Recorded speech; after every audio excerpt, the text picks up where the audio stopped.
दोपहर का वक्त था। थाली सामने रखी थी और आरिफ चुपचाप खाना तोड़ रहा था। कमरा शांत था, लेकिन हवा में वही रोज वाली घुटन तैर रही थी, जैसे हर दिन की तरह आज भी कुछ टूटने वाला हो। उसकी माँ ने चूल्हे के पास से मुड़कर पूछा, आरिफ, आज कुछ काम मिला? कहीं से फोन आया? कोई बुलावा आया? आरिफ की आंखों में चुभता हुआ थकान उतर आया। वो बोला, माँ, मैं जब भी खाने बैठता हूँ आप यही पूछती रहती हो, काम मिला, काम मिला। क्या सच में आपको लगता है कि मैं कोशिश नहीं कर रहा? कमरा थोड़ी देर के लिए बिल्कुल जम गया। माँ चुप थी, पर उसकी आंखों में डर भी था, बेचैनी भी और उम्मीद भी। और इसी खामोशी के बीच दरवाजे के बाहर किसी के जूते की आवाज गूंजी। पापा आ गए थे और आज घर में कुछ बड़ा होने वाला था। और दोस्तों, आज हम सुनने वाले हैं एक मिडिल क्लास घर की वो सच्ची कहानी जहां एक जवान लड़के की जिंदगी उतनी आसान नहीं होती जितनी बाहर वालों को दिखती है। आज की ये कहानी है आरिफ की, एक ग्रेजुएट, एक जिंदा दिल लड़का जिसकी किस्मत, हालात और परिवार की उम्मीदों ने एक साथ मिलकर उसकी जिंदगी को हिला कर रख दिया है। आप लोग सोचते हो ना कि जवान लड़कों की जिंदगी आसान होती है, नौकरी मिल जाएगी, पैसा आ जाएगा, सब ठीक हो जाएगा। नहीं दोस्तों, ऐसा नहीं होता। तो तैयार हो जाओ, दिल थाम कर सुनो, क्योंकि आज शुरू होने वाली है एक ऐसी हकीकत जो हर घर में छुप कर जलती रहती है। शाम के लगभग 6 बज रहे थे। पूरा घर एक अजीब सी बेचैनी में डूबा हुआ था। आरिफ दरवाजे की कुंडी की आवाज सुन चुका था और उसे पता था अगले कुछ ही पलों में घर की हवा बदलने वाली है। दरवाजा खुला, उसके पापा अंदर आए।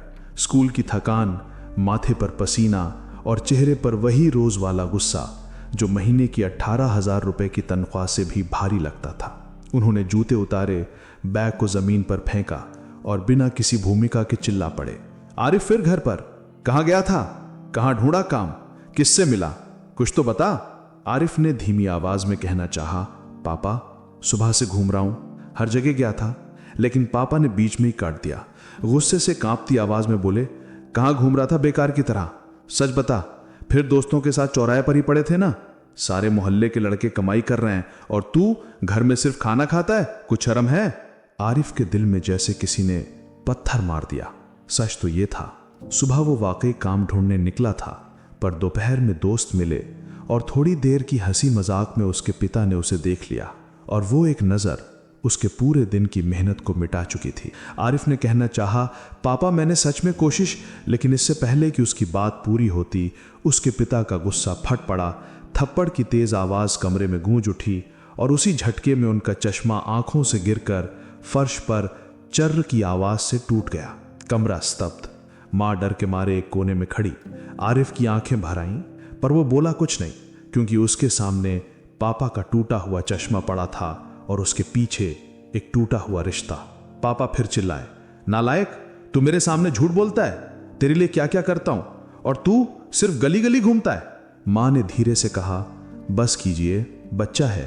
पर पापा ने सुनना ही नहीं था। आज का गुस्सा सिर्फ बेटे पर नहीं था, बल्कि गरीबी, नौकरी की टेंशन और दुनिया की तुलना पर भी था। आरिफ चुपचाप कमरे से निकल गया।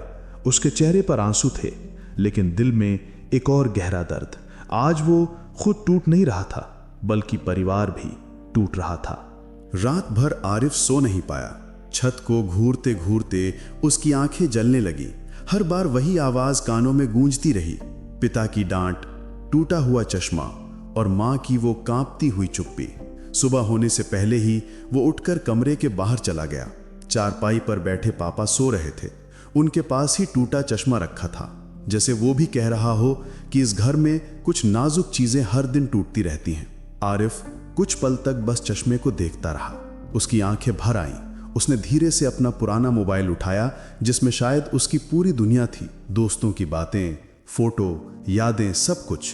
पर आज उसे लगा कि इस मोबाइल की कोई कीमत नहीं उसके पिता की टूटी हुई इज्जत के सामने। बिना किसी को जगाए वो घर से बाहर निकल गया। ठंडी हवा उसके चेहरे से टकरा रही थी, लेकिन अंदर का दर्द हवा से कहीं ज्यादा ठंडा था। थोड़ी दूर जाकर वो एक पुरानी मोबाइल की दुकान में रुका। दुकानदार ने हाथ में लेते ही कहा, भाई, ज्यादा तो नहीं मिलेगा? 4-5 हजार बस। आरिफ ने मुस्कुराने की कोशिश की। वो मुस्कुरान नहीं थी, एक टूटे हुए दिल का समझौता था। उसने कहा, ठीक है भाई, दे दो। कुछ ही मिनटों में उसका मोबाइल किसी और की जेब में चला गया और उसके हाथ में थे कुछ सिक्कों की खनक और कुछ नोटों की हल्की गर्मी। घर लौटते हुए उसके कदम कांप रहे थे। नहीं पता था पापा उसे देखकर क्या कहेंगे, पर पहली बार उसके डर से ऊपर उठकर एक जिम्मेदारी खड़ी थी। वो घर में प्रवेश किया। सबसे पहले पिता के टूटे चश्मे को उठाया और बोला, माँ मैं आ रहा हूँ चश्मा ठीक करवा कर। माँ ने चौंक कर पूछा, इतने पैसे कहाँ से आए? आरिफ ने सिर झुकाकर सॉफ्टली कहा, माँ जो टूटा था वो चश्मा नहीं था, मैं था। अब उसे ठीक करना है। माँ की आंखें भर आईं। वो कुछ बोल नहीं सकी। आरिफ चश्मा लेकर दुकान की तरफ चल पड़ा। हर कदम के साथ उसके अंदर कुछ बदल रहा था।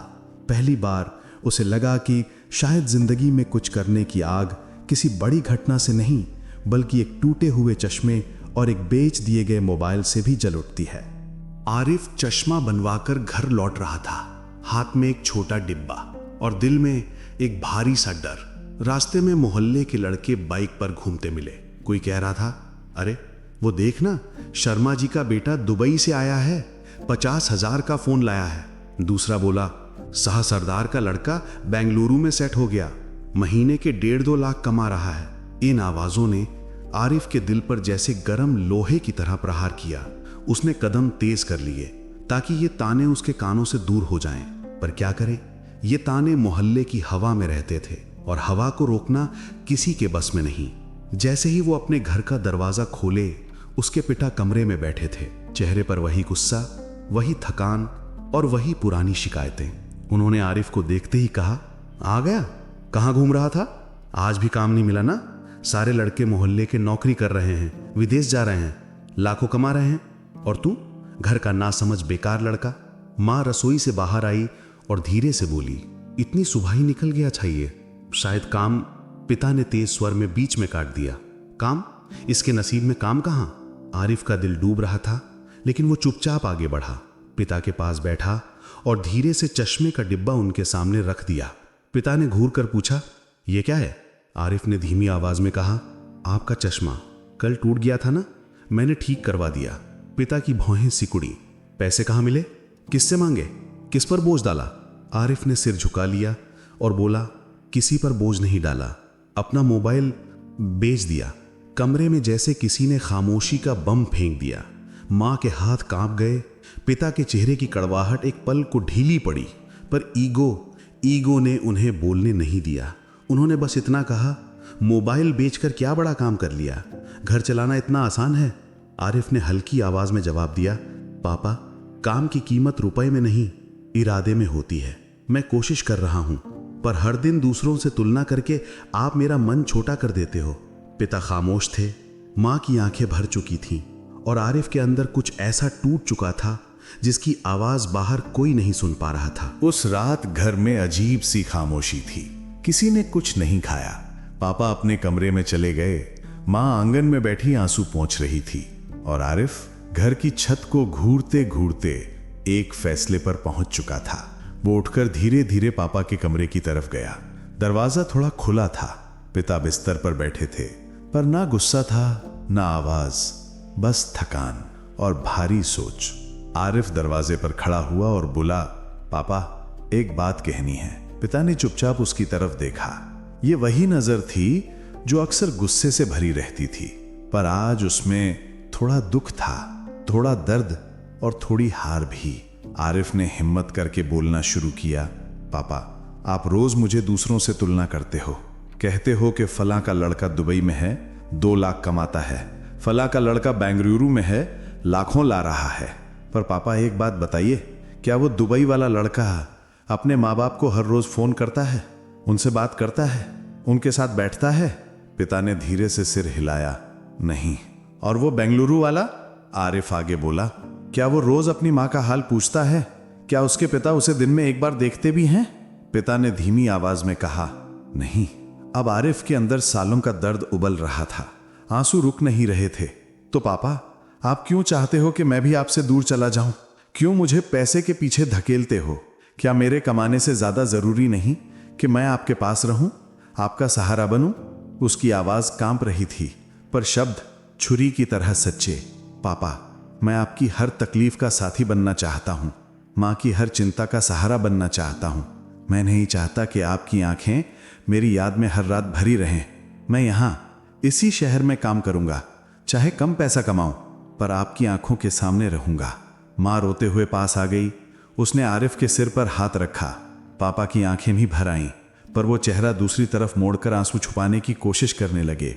आरिफ ने आगे कहा, पापा, आपने मुझे सिखाया है कि हमारी असली ताकत हमारे परिवार में होती है, पैसों में नहीं।